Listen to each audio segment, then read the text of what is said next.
মধ্যে দুটো বিধানসভা মুর্শিদাবাদেরও পড়ে, সেখানে ফারাক্কা শামশেরগঞ্জের প্রতিনিধিরাও ছিল, তারা এসেছিল এবং আমাদের একটা পর্যালোচনা বৈঠক ছিল।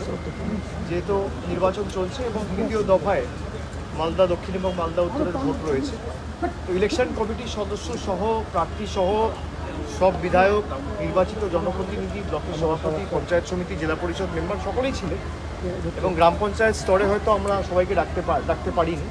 আমি কালকে প্রধানদের সাথে নিজে কথা বলবো, একটা ভার্চুয়াল কনফারেন্স আমার রয়েছে প্রত্যেক গ্রাম পঞ্চায়েতের প্রধানের সাথে, এবং আমরা যেটুকু পর্যালোচনা করলাম যে মালদা উত্তর এবং মালদা দক্ষিণ, মালদা উত্তর আপনারা জানেন আগেরবার বিজেপির প্রার্থী জিতেছিলেন এবং মালদা দক্ষিণে কংগ্রেসের আবু হাসেম খান চৌধুরী জয়যুক্ত হয়েছিলেন।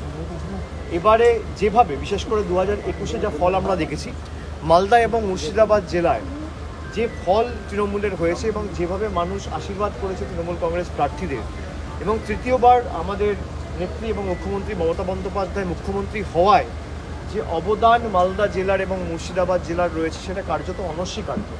সেই সার্বিক উন্নয়নের ধারা যাতে অব্যাহত থাকে এবং সমর্থন মানুষের যাতে অক্ষুণ্ণ থাকে এবং মানুষের সমর্থন যাতে সর্বত্র আমরা পাই, যেখানে যেখানে সাংগঠনিক দুর্বলতা রয়েছে সেটা নিয়ে বিস্তারিত ব্লক ওয়াইজ আমরা আলোচনা করেছি, সেটা সংবাদ মাধ্যমে বলা ঠিক হবে না। এবং আমরা অত্যন্ত কনফিডেন্ট, আশাবাদী এবং আমরা মানুষকে বিশ্বাস করি, যেহেতু আমরা মনে করি যে অত্যন্ত ভালো ব্যবধানে আমাদের এই দুটো আসনে, মালদা লোকসভা, মালদা উত্তর লোকসভা এবং মালদা দক্ষিণ লোকসভা, দুটো লোকসভা কেন্দ্রেই তৃণমূল কংগ্রেস জয়যুক্ত হবে।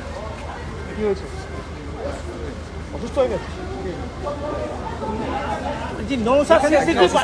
নৌসাদ সিদ্দিকী প্রার্থী হলেন।